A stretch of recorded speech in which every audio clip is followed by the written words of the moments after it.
It'd be great to be on the pole again. I think they say that being on the pole for Daytona 500 is like equivalent publicity-wise to winning the fourth biggest race, and it's just qualifying. So it'd be great for GoDaddy and great for our team. I think qualifying is going to play into it for sure. It's a lot easier to have a good day when you start up front and then you just stay there. I think making it from the back to the front is harder than people say it is. It's not that easy. So I think starting up front is going to be important, and then just having good pit stops and being at the right place at the right time. Everything, the engineering staff that we have, they're so smart. They have you in the absolute best product that they possibly can muster up. Communication through your spotters, it's so important at these restrictor plate tracks like Daytona and Talladega. The window of opportunity, that hole, it'll be there in a split second, it's gone. When he says clear, you need to be, in unison with one another. As a friend and a competitor for Jeff, or racing against Jeff, it's going to be interesting to have this be the last year to race door to door with the 24 and have Jeff Gordon in it. As a friend, I'm just so happy to know that he's really in the space if he wants to retire. I mean, he's there and ready to move on in life. And as a friend, that's all I can ask for. The 2 wins I've had here, they weren't because of decisions I made. They were the group decided to follow me, and it kept me in that number 1 position and kept me ahead of the field. I have a general idea of what it would feel like, and it'd just be pure joy, but I don't think it'd come anywhere close to what it would actually feel like. And races, just trying to win a race, and especially being the Daytona 500, if I'm able to win it, it'd just be something that you just let happen. I mean, just let the whole victory lane, the celebration with the team, everything, that's just something you live in the moment. I've won a few plate races, and when you look back at the finish, a lot of times what other people do dictates how your car goes or doesn't go. There's been races that I've lost that I've looked back at and said, well, if that guy just would have done this, I would have been fine.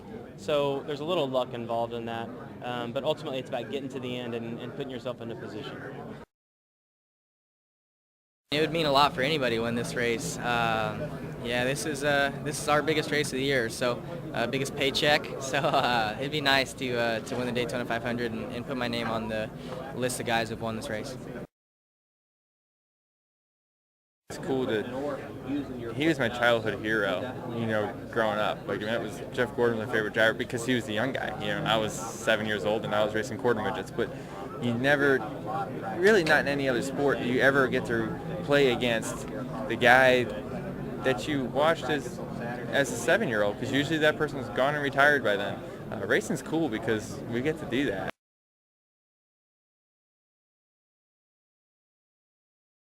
Our team's got a lot of confidence in themselves. I have a lot in them. So yeah, we're able to keep rolling with that. And the key is to try to how you maintain that confidence throughout a whole year.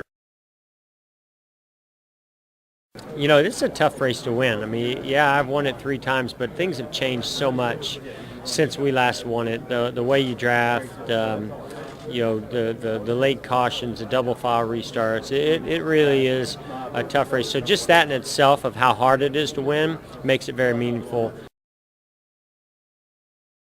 Yeah, definitely this will be my final 500. If I pick and choose, it won't be a restrictor plate race. And I don't even know if that's going to happen. I just want to leave myself open. I've seen other guys retire or walk away from the sport and then come back. And so I respect them. I respect the fact that those guys were competitors and said, you know what, I still like to get in the car from time to time. So I wanted to leave those options open. But I'm pretty sure that I'm 99.9% sure that would never be a Daytona 500 again. I've won so many exhibition races or nationwide races or at Daytona, but never crossed the checker flag for the Daytona 500 with a victory. So it would mean I know where victory lane is. I'll get there just as soon as the checker's over, but just want to win this race so bad, just for the history, and you put yourself in elite company, and there's no other race where you're a champion of a race, but the Daytona 500, you are a champion, and that's something that's worthy of putting on the side of your hauler and keeping it there for the rest of your career.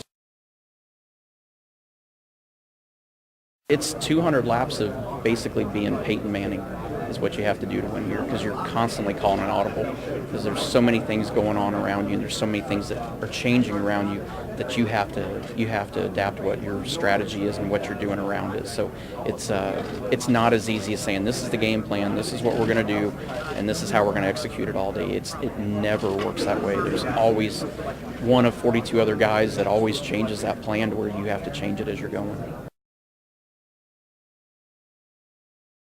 You have to be comfortable in it, and probably starts with the seat more than anything.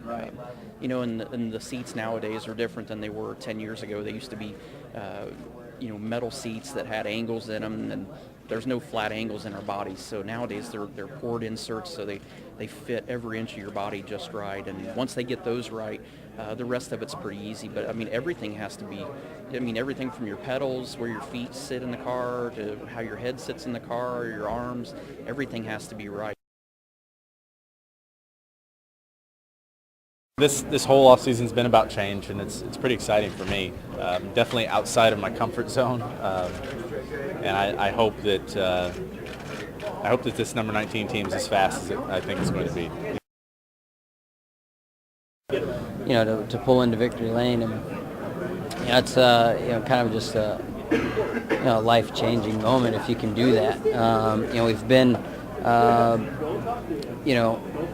around the top 10, inside the top 10 last year for most of the race, and finished there. And whenever you're in the top 10 here at Daytona, you always have that feeling of shot of winning, and you just spend, like we didn't last year, but you spend the next week trying to figure out how you could have done something different. But just the opportunity to win is what we look forward to. Really, looking forward to getting started and kind of seeing how it all turns out, because first time I've had a change on the crew chief spot or in probably 8-9 years. You're going to take the car that was the best in the wind tunnel, and TRD is going to send us with the best engine that they have for us, and that's what you got. You work on it, try to make it handle and do all that stuff. We just got to be able to do everything right on the racetrack, on pit road. We got a whole week to prepare, and we got to do everything right throughout qualifying and throughout the qualifying races, the duels. Those are very important events that we need to have success in. You got a car that can win, and that, there's a lot of responsibility for what happens that day is going to be on your shoulders, and so you just don't want to fail. You don't want to let your team down or let anyone down, and you want to be a part of this, getting to victory lane. You want to be a part of helping the team get the win.